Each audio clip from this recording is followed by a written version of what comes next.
வணக்கம். இது ஒரு உண்மை சம்பவம். இங்கே வந்து அதிகாரிகளுடைய துஷ்பிரயோகம் மற்றும் அந்த செல்வாக்கு சம்பந்தமான ஒரு விடயம். இது உங்களுக்கும் உதவக்கூடும். என்னுடைய அனுபவத்தை நான் இதில் பகிர்கின்றேன். இது என்னுடைய தனிப்பட்ட விடயம் அல்ல.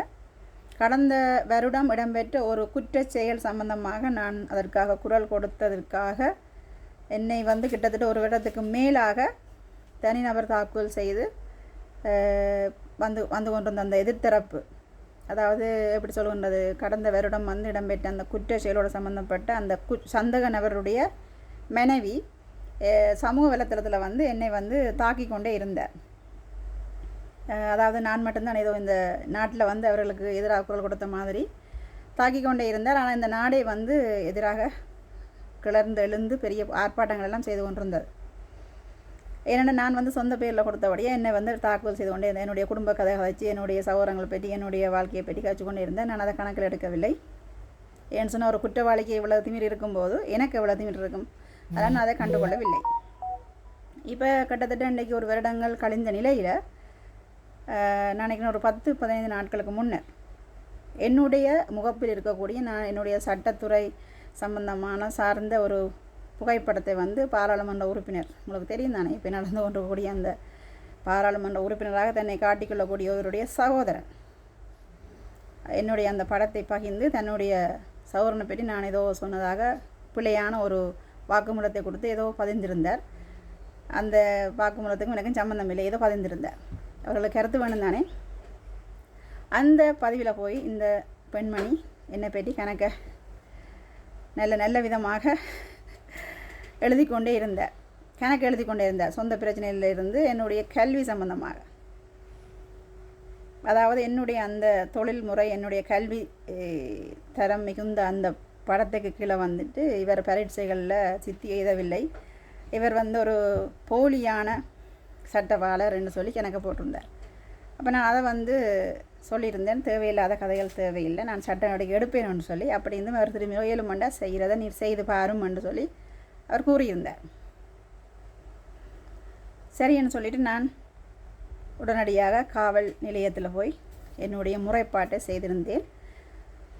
எனக்கு சிங்களம் தெரியாதுன்றதால் நான் அதை ஆங்கிலத்தில் வந்து எழுதிட்டு அதை திருப்பி மொழிபெயர்த்து சிங்களத்தில் அதில் வந்து சம்மந்தப்பட்ட சட்டங்கள், ஆன்லைன் சேஃப்டி ஆக்டுகளை, இது ஒரு குற்றவியல் குற்றம், என்னுடைய படத்தை வந்து பொது வழியில் பகிர்ந்து என்னுடைய தொழில், என்னுடைய கல்விக்கு அவதூறை ஏற்படுத்தி இருக்கிறார் என்று சொல்லி அதையும் போட்டு அதை விட சிவில் வழக்கம் இதில் பதிவு செய்ய வேண்டும், ஆகவே இது குற்றவியல் வழக்காக பதிவு செய்யுங்கள் என்று சொல்லி நான் காவல் நிலையத்தில் போயிட்டு குற்றப்பிரிவில் போய் அதை கொடுத்துருந்தேன்.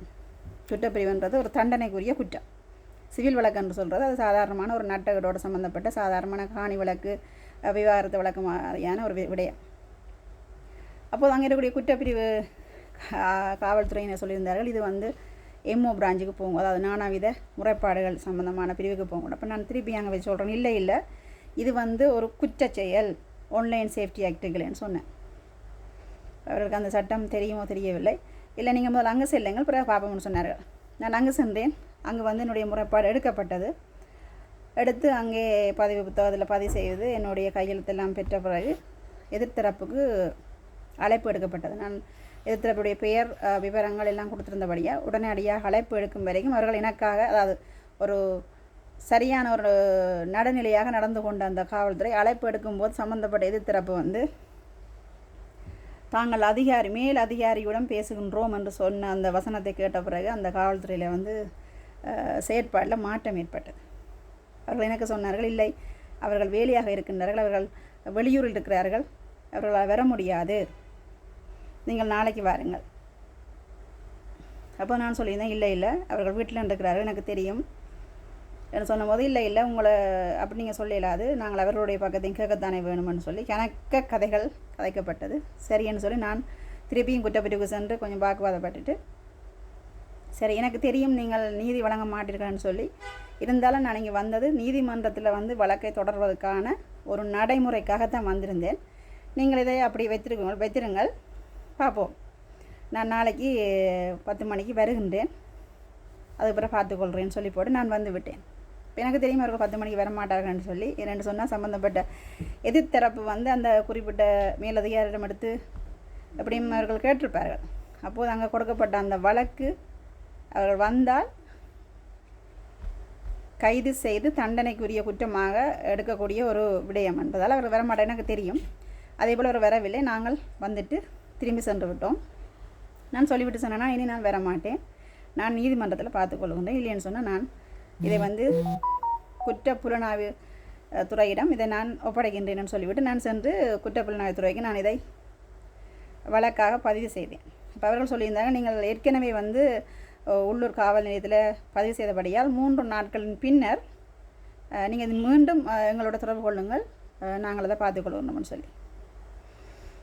அடுத்த நாள் ஞாயிற்றுக்கிழமை எனக்கு திருப்பி காவல் நிலையத்திலிருந்து அழைப்பு வருகின்றது. அவர்களின் இடம் கண்டுபிடிக்க முடியவில்லை, அவர்களுடைய முகவரி தெரியவில்லை என்றார்கள். இப்போ நான் அவர்களுக்கு சொன்னேன், எனக்கு இந்த சொல்லுகின்றீர்கள், எனக்கு இது தேவையற்ற விடயம், உங்களுக்கு முகவரி தேவை என்று சொன்னால் நீங்கள் குற்றப்புலனாய்வு துறையினுடைய சைபர் கிரைமுக்கு நீங்கள் கேட்டீங்கன்னா அவர்கள் உங்களுக்கு அந்த தொழில்நுட்ப உதவியை வழங்குவார்கள். தொலைபேசி இலக்கத்தை வச்சு நீங்கள் அவருடைய முகவரி எடுத்துக்கொள்ளலாம். அதை விட நீங்கள் நேற்று அழைப்பு ஏற்படுத்தும் போது சம்பந்தப்பட்ட நபர் உங்களுக்கு முகவரியை வழங்கினார், ஏன் நீங்கள் போய் சொல்லுகின்றீர்கள் என்று நான் திருப்பி கேட்டேன். தமிழில் கதைச்சவர் அவர். அப்போ சொன்னார், இல்லை அந்த இதில் இல்லை, அவர் தந்தவரா அப்படின்னு சொல்லி கொஞ்சம் முரண்டுபட்டு கதைச்சார். அந்த முரண்பட்டு கதைக்கும் போது நான் சொன்னேன், அப்போ தந்தவர் தானேன்னு சொல்லி. அப்போ நான் திருப்பி சொன்னேன், நான் பிரச்சனை இல்லை, நீங்கள் அதை கண்டுபிடிக்காட்டியும் பரவாயில்லை, முகவரியை கண்டுபிடிக்காவிட்டால் பரவாயில்லை, நான் இதை குற்றப்புலனாய்வு துறைக்கு நான் இந்த வழக்கை நான் எழுதிவிட்டேன்னு சொல்லி உடனடியாக இந்த தொலைபேசியை பொத்தி வைத்துக்கொண்டு அங்கால கதைக்கின்றார். எனக்கு அது கேட்கின்றது, மேலதிகாரியோட கதைக்கின்றார். அப்போ அங்கே மேலதிகாரி கேட்கின்றார், என்ன வழக்கு நம்பர் என்னிட்ட கேட்குற, என்ன வழக்கு நம்பர்? நான் இல்லை, அதை வழக்கு நம்பர் சொல்லலை, 3 நாட்களுமே என்னை வர சொன்னவர், நான் நாளைக்கு இல்லை நாளண்டைக்கு நான் செல்லுவேன்னு சொல்லிட்டு வச்சுட்டேன். திருப்பி கோல் எடுத்தார்கள். எடுத்து சொன்னார்கள், இல்லை நாளைக்கு நீங்கள் வாருங்கள், அவர்கள் நாளைக்கு 3 மணிக்கு வருவதாக சொல்லியிருக்கிறார்கள், வாருங்கள். அப்போ நான் சொன்னேன், ஏன் நான் வர வேண்டுமென்று கேட்டேன். இல்லை அவரோட கதைக்க வேணும் தானே. சரியா, ஓகே, அவர்கள் வராவிட்டால் என்ன செய்யணுன்னு கேட்டேன். இல்லை வருவார்கள். அப்போ நான் அவர் வந்த அப்புறம் நீங்கள் கால் பண்ணுங்கள், நான் வரேன்னு சொல்லிட்டு வச்சாச்சு. நான் அடுத்த நாள் செல்வதாக இருக்கவில்லை. 3 மணிக்கு எனக்கு அழைப்பு வருகின்றது, அவர்கள் வந்து விட்டார்கள், வாருங்கள்னு சொல்லி. அப்போ நான் அங்கே போகின்றேன். காவல் நிலையத்தில் வந்து 2 தரப்பும் வந்த பின்பு தான் அந்த அதிகாரி வந்து தன்னுடைய மேசைக்கு எடுக்க வேண்டும். நாங்கள் போகும்போதே அந்த அதிகாரியின் மேசையில் வந்து சம்மந்தப்பட்ட அந்த பெண்மணியும் சட்டத்திறனியும் இருந்தார்கள். அதாவது வந்து சட்டத்திறனியை கூட்டிக் கொண்டு வந்திருந்தார்கள். அப்போ நான் உள்ளே செல்லும்போது அங்கே பார்த்தா நாங்கள் கொடுத்த வழக்கை பற்றி ஒரு கதையும் இல்லை, பழைய போனவரோட கதைகள். இவர் இப்படி சொல்லியிருக்கிறார், அவர் அப்படி செய்திருக்கிறார்னு சொல்ல அதையும் அதிகாரி வந்து திருப்பி கதைச்சு கொண்டே இருந்தார். நான் சொன்னேன், இது நடந்து 1 வருடம் ஆகிவிட்டது, நீங்கள் உங்களுக்கு இதில் ஏதாவது பிரச்சனை நீங்கள் ஏற்கனவே வழக்கு போட்டிருக்கலாம், நான் தான் இப்போ வழக்கு போட்டிருக்கிறேன், நீங்கள் இதை பற்றி கதைக்க வேண்டிய தேவையில்லைன்னு சொல்லி அவர்கள் தெரிந்தானே அந்த சட்டத்திறனைக்கு வந்து என்ன கதைக்கணும். ஏன்னா முழுக்க அங்கே அவர்களோட பக்கம் இருக்குது, அதை காப்பாற்ற தெரியாமல் அதில் வச்சு சொல்கிறார், இவர் சட்டத்துறை மாணவி, நான் இதை எங்களுடைய அதிபருடைய பெயரையும் சொல்லி சட்டக்கல்லூரியினுடைய அதிபர்கிட்ட நான் இதை பற்றி ஒழுக்காற்று நடவடிக்கை எடுப்பேன், இது சம்மந்தமாக லீகல் எஜுகேஷனுக்கு வந்து நான் கம்ப்ளைண்ட் கொடுப்பேன்னு சொல்லி எனக்கு சிரிப்பு வந்துட்டது. நான் திருப்பி அவரை பார்த்து ஒரே ஒரு வார்த்தை சொன்னேன், உங்களைப் போல நாங்கள் பணத்துக்காக இந்த சட்ட கல்வியை கற்கவில்லை, நான் இந்த சமூகத்துக்காகத்தான் நான் இந்த சட்டக்கல்வியை வந்தேன். சமூகத்தில் ஒரு பிரச்சனைன்னு சொன்னால் பார்த்து கொண்டிருக்க சொல்லி எங்களுடைய சட்டக்கல்லூரி சொல்லவில்லை. நான் சட்டக்கல்லூரிக்கு எதிராகவும் சட்டக்கல்லூரி விழுமியங்களுக்கு எதிராகவும் அல்லது சட்டத்துக்கு எதிராகவும் எந்த விடயமும் நான் செய்யவில்லை, நீங்கள் செய்கிறதை செய்து கொள்ளுங்க, எனக்கு தெரியும் நீதி கிடைக்காதுன்னு நான் இதை நீதிமன்றத்தில் பார்த்து கொள்ளுகின்றேன் என்று சொல்லி நான் சொல்லும்போது உடனடியாக அந்த அதிகாரி வந்து, அவருக்கு தமிழ் தெரியாதானே, அவர் சொன்னார், நீ நீதி வித்தியால் அதாவது என்ன சொல்கிற சிங்களத்தின் இதில் சொன்னார், நீ வந்து சட்டக்கல்லூரியில் படிக்கிற பிள்ளை மாதிரியாக கதைக்கிற, நீங்கள் வந்துட்டு சத்தம் போடுற அப்படின்னு. அப்போ நான் சொன்னேன், வழக்கு போட்டது நான், அதை பற்றி விசாரிக்காமல் என்னை பற்றி தவறாக எழுதி கொண்டு வந்தது அவரை பற்றி விசாரிக்காமல் பழைய கதையை பற்றி கதைச்சு என்ன வந்து நீங்கள் ஆலோசனை சொல்லி கொண்டு இருந்தால் நான் என்ன செய்கிறேன்னு கேட்டேன். எனக்கு கோபம் பெறத்தானே செய்யணும். அப்போ அந்த இடத்துல வந்து நான் சொன்னேன், நான் உங்களோட இதெல்லாம் எனக்கு தேவையில்லை, நான் மேலே பார்த்துக்கொள்றேன்னு சொல்லிவிட்டு நான் உடனடியாக கிளம்பி விட்டேன். அப்போ அங்கே சில வாக்குவாதங்கள் நடந்தது.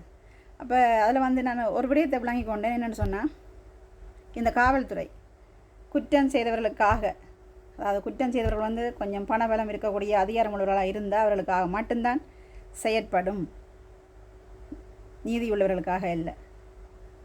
நன்றி.